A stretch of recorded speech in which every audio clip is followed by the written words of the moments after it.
Warahmatullahi wabarakatuh. Baik anak-anakku yang Mister Agus banggakan, kali ini kita akan belajar tentang Al-Quran Hadis.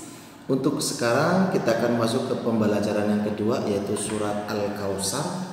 Surat Al-Kautsar adalah surat yang terdiri dari 3 ayat. Surat Al-Kautsar merupakan surat yang ke-108 dalam Al-Quran, diturunkan di kota Mekah, ya. Surat ini termasuk surat yang paling pendek dalam Al-Quran. Sedangkan Al-Kautsar sendiri memiliki arti nikmat yang berlimpah, nikmat yang sangat besar, nikmat yang sangat banyak. Bisa kita kategorikan nikmat yang sangat banyak, karena berlimpah ini tak terhingga.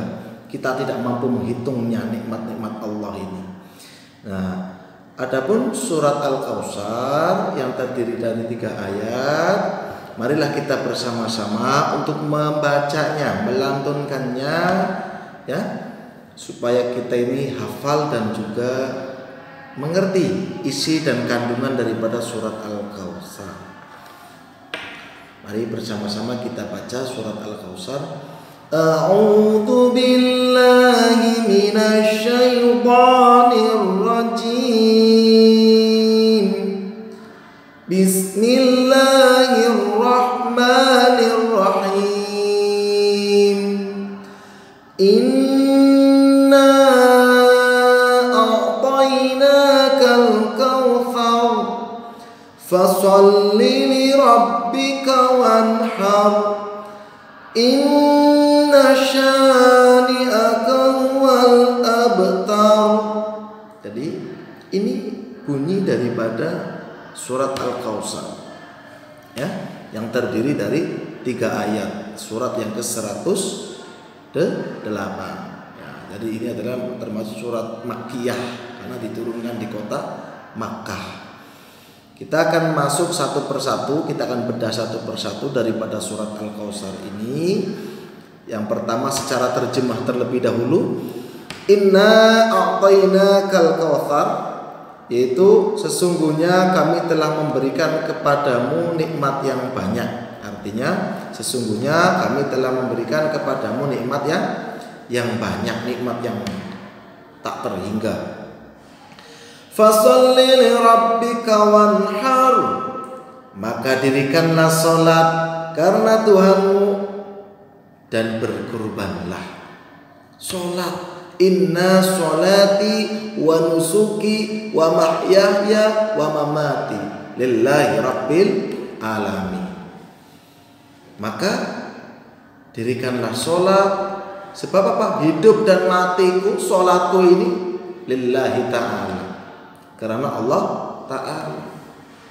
Bukan karena siapa-siapa, bukan karena orang lain, bukan karena ingin dipuji, bukan karena takut dengan orang, bukan karena biar mendapatkan sanjungan, bukan, tapi lillahi ta'ala. Kita luruskan niat di sini, ya. Dan berkurban, saat berkurban juga sama, kalian berkurban itu motong binatang kurban, ya, binatang kita potong, itu juga diniatkan untuk Allah Subhanahu wa taala, lillahi taala, bukan untuk pamer, bukan untuk riya. Lalu ketika kalian sudah memotong binatang kurban, siapa orang-orang yang berhak dibagikan binatang, hasil dari binatang kurban itu dagingnya? Apakah saudara kita, kerabat kita yang jauh-jauh? Tidak. Boleh saja mereka dikasih, tetapi yang terpenting adalah tetangga terdekat kita. Orang-orang di sekitar rumah kita yang terdekat dari kita berkurban itu sebagai saksi.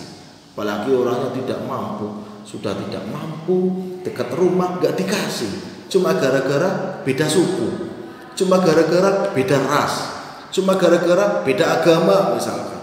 Tidak, harus tetap dikasih.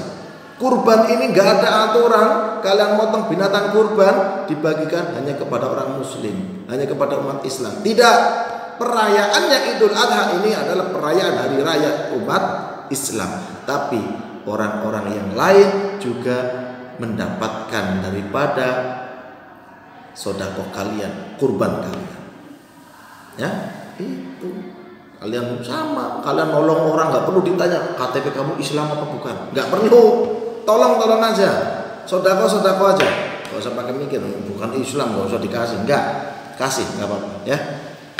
Itu yang kedua. Yang ketiga, inna syani'aka huwal abtar, sesungguhnya orang-orang yang membenci kamu dialah yang akan terputus. Inna syani'aka huwal abtar, sesungguhnya orang-orang yang telah membenci kamu dialah yang terputus. Kamu di sini siapa? Rasulullah Shallallahu Alaihi Wasallam. Ya. Jadi yang pertama tadi, inna a'toina kal kausar. Surat Al-Kausar yang pertama tadi menunjukkan bahwa Allah Subhanahu Wa Taala memberikan nikmat yang banyak kepada Rasulullah Shallallahu Alaihi Wasallam. Nikmat yang banyak itu diantaranya adalah keturunan yang banyak dan telaga di Al-Kausar di surga kelak. Allah menggambarkan kepada Rasul melalui malaikat Jibril dalam bentuk wahyu surat Al-Kautsar ini, menceritakan kepada Rasul di surga itu ada telaga yang bernama Telaga Kausar yang sangat luas, yang sangat indah. Belum ada apa-apanya telaga-telaga yang ada di Indonesia. Yang di luar negeri, di Eropa, di mana nggak ada apa-apanya, nggak ada, jauh dibandingkan dengan Telaga Kausar. Karena itu nikmat terbesar ya Allah. Nikmat itu ada di situ semua. Kamu mau apa aja itu ada di sana. Ya. Itu kelak kita mudah-mudahan bisa berkumpul bersama-sama di sana di surganya Allah Subhanahu Wa Taala. Tentunya karena ridho daripada Allah Subhanahu Wa Taala. Yang penting ridhonya Allah, itu satu kunci. Dalam buku berjudul Mutiara Juz Amma, karangan daripada Haji Syakib Mahmud, bahwa Al-Kausar adalah nama telaga yang terdapat di surga. Jadi ada salah satu referensi teman-teman, anak-anak, yang mengatakan Al-Kausar adalah nama telaga yang terdapat di surga. Pendapat ini didasarkan pada suatu riwayat yang menceritakan Rasulullah SAW bertanya kepada beberapa sahabat, ya ayuhan nas, wahai sahabat-sahabatku, wahai para manusia, kumpul. Para sahabat suruh kumpul sama Rasul, ngumpul, ya. Begitu ngumpul ditanya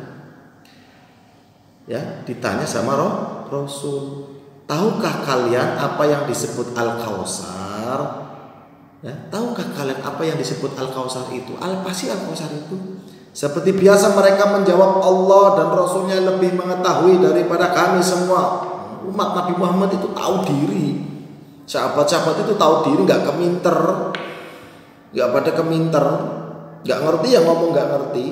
Beliau kemudian bersabda, Al-Kausar adalah danau di surga yang dianugerahkan kepadaku, kata Rasul Muhammad SAW. Di sana terdapat banyak sekali kebaikan-kebaikan.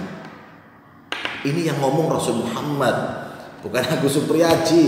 Kalau yang ngomong Rasul Muhammad, wallahi pasti terjadi dan pasti itu benar adanya.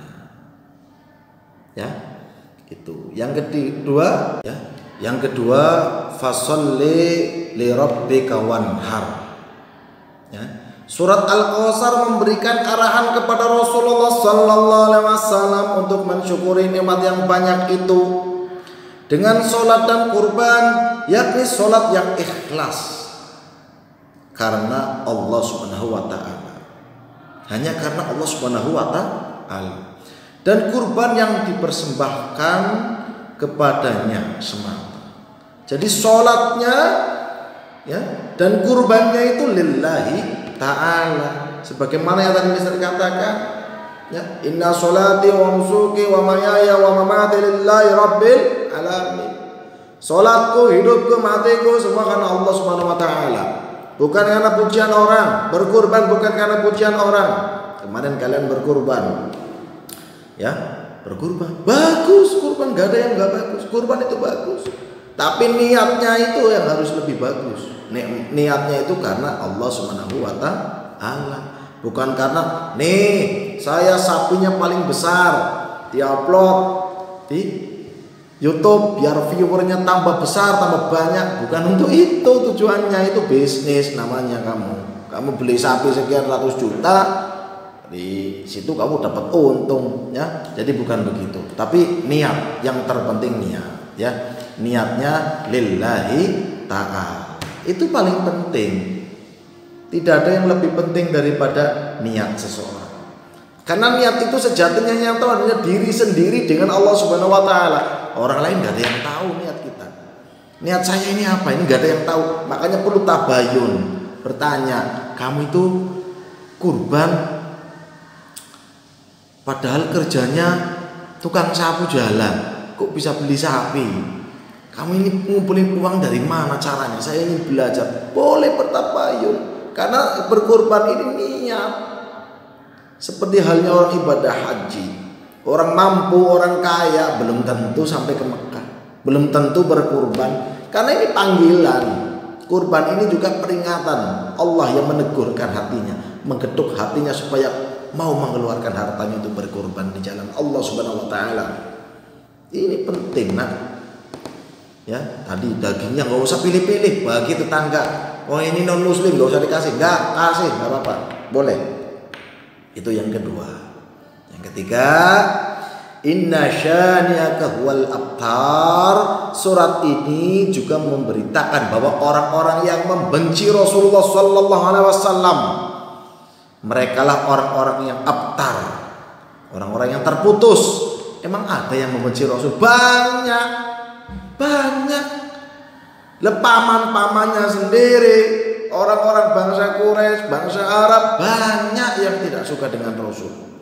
Bukan karena tidak jujurnya, karena Rasul adalah orang paling jujur. Bukan karena khianatnya, tidak. Rasul itu orang yang amanah. Bukan karena kebodohannya, lah, bukan. Nabi Muhammad ini orang yang cerdas, ya, fatona, cerdas. Lalu apa karena Rasul ngumpet-ngumpet itu nggak mau membagi-bagikan ilmu? Tidak. Rasul ini orang yang tabligh, menyampaikan apa yang diberikan oleh Allah melalui malaikat Jibril dalam bentuk wahyu, sampaikan kepada umatnya. Tidak pelit, nggak diumpet-umpet kayak enggak. Ini disampaikan kepada umatnya. Jadi bukan karena itu membencikan apa? Karena mereka menganggap ajaran nenek moyang mereka itu lebih baik daripada ajaran Islam. Sehingga mereka membenci dan tidak suka dengan Nabi Muhammad Sallallahu Alaihi Wasallam. Ini. Lalu abtar di situ apa?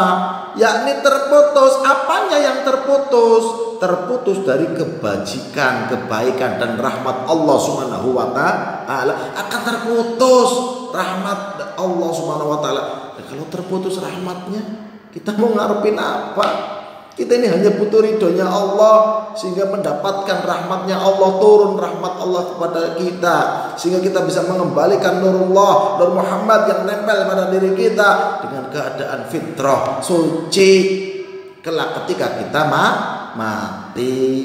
Itu bukan hanya untuk apa? Ini gara-gara keluarga tapi membenci Rasul, ini masalahnya. Abu Jahal ini masih pamannya, Abu Lahab ini pamannya Rasul, tapi bencinya naudzubillah, benci sekali, ya, benci sekali. Orang-orang kafir Quraisy ini benci sekali dengan Rasul, makanya mendapatkan peringatan daripada Allah Subhanahu wa taala. Jadi itu yang berkaitan dengan surat Al-Kautsar ayat yang ketiga terkait dengan abtar, terputus. Bukan hanya terputus rahmat, juga terputus dari sejarah kenal sebagai terkenal orang baik. Terputus, tidak dikenal sebagai orang baik. Walaupun dia dulu baik, suka ngasih-ngasih, tapi karena berperilaku seperti itu kepada Rasul, terputus. Orang baik berbuat kesalahan yang nista, yang dosa besar, maksiat, akan mendapatkan hukuman dari masyarakat, dicibir sama orang, dibully kalau bahasa sekarang. Ini terputus, ya kan? Satu lagi yang terputus, bahkan diantaranya benar-benar terputus keturunannya.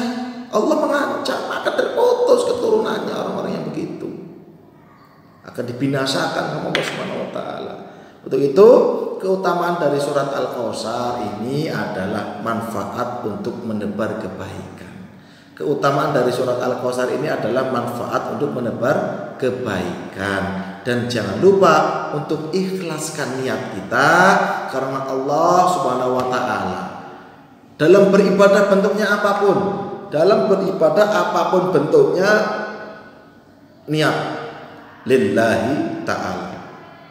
Bukan karena ingin jadi orang sakti, ingin jadi orang paling pintar, ingin jadi orang yang paling sukses, ingin jadi orang yang disayang oleh tetangga, dipuji sama orang tua, dipuji sama teman, dipuji oleh banyak orang. Bukan, tapi lillahi ta'ala, semata-mata hanya karena Allah Subhanahu wa ta'ala. Itu yang bisa kami sampaikan, mudah-mudahan bermanfaat. Barangkali ada kesalahan dalam diri kami, mohon dimaafkan sebesar-besarnya.